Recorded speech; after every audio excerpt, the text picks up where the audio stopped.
युग में असमानता और अन्याय जैसे गहरे काले बादलों की तरह बढ़ते जा रहे हैं, जिससे मानसिक तनाव और चिंता हमारे जीवन का अभिन्न हिस्सा बन गए हैं।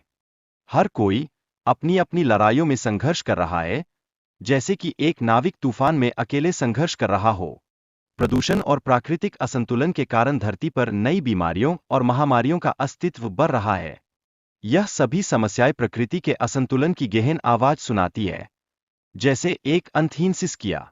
शास्त्रों में कहा गया है कि जब कलयुग अपने चरम पर पहुंचेगा, तब भगवान विष्णु का 10वां अवतार, भगवान कल्कि, प्रकट होंगे। उनका उद्देश्य न केवल पाप और अन्याय का विनाश करना होगा, बल्कि हमारे दिलों में फिर से विश्वास और आशा की लौ को प्रज्वलित करना भी होगा। सतयुग को स्वर्ण युग कहा जाता है, जहां सत्य, धर्म और प्रेम की धारा बहती है। यह युग लगभग 17,28,000 वर्षों तक चलेगा, एक अद्भुत सपना जो हमें उन मूल्यों की याद दिलाता है जिन्हें हम खोते जा रहे हैं। भविष्य में मनुष्य अपनी प्राचीन मूल्यों को अपनाएगा और केवल सेवा और भक्ति के मार्ग पर चलेगा। यह समय सच और प्रेम के उन असीम क्षितिजों का होगा, जहां हर कदम पर हमें एक नई रोशनी मिलेगी। सतयुग में लोग केवल पवित्र आहार का सेवन करेंगे, जिससे शरीर और मन दोनों की पवित्रता बनी रहेगी। तब सभी का लक्ष्य एक दूसरे के लिए अच्छे कार्य करना होगा, जैसे फूलों की खुशबू फैलाना। इस युग में कोई भी व्यक्ति गलत कार्य करने की सोच भी नहीं सकेगा, क्योंकि सभी इच्छाएं तुरंत पूरी होंगी। यह एक ऐसा युग होगा जहां केवल सकारात्मकता का प्रचार होगा, जैसे चांद की चांदनी रात।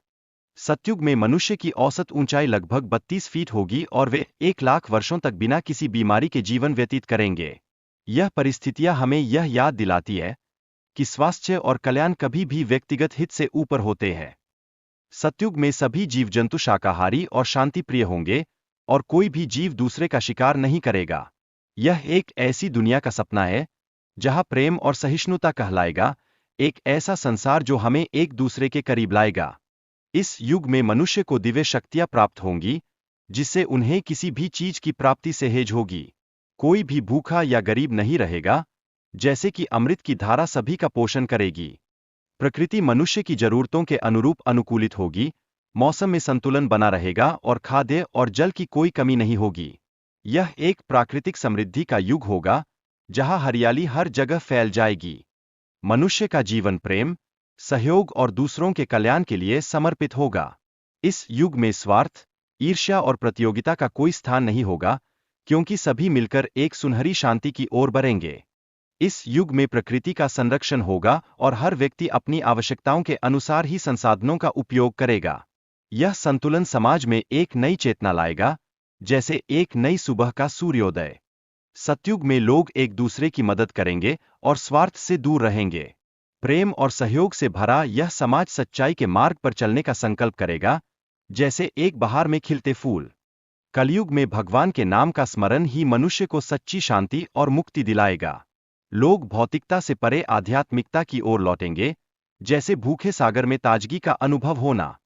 इस युग में भव्य मंदिरों का निर्माण हुआ था, जहां भक्त भगवान की मूर्तियों की पूजा करते थे। इन स्थानों पर श्रद्धा और आस्था का अद्भुत संगम होता था, जैसे आकाश की छाव में ठंडी हवा। भगवान श्री कृष्ण ने गीता का उपदेश दिया और भक्ति के महत्व को समझाया। यह उपदेश हमें अपने अस्तित्व की गहराइयों में झांकने और एक नई दिशा का संकेत देता है। कलयुग में भगवान का नाम लेना आपके जीवन में सकारात्मक परिवर्तन लाएगा और समस्याओं को समाप्त करेगा। यह एक ऐसा मंत्र है जो हमें आशा और एक नई शुरुआत की ओर ले जाएगा।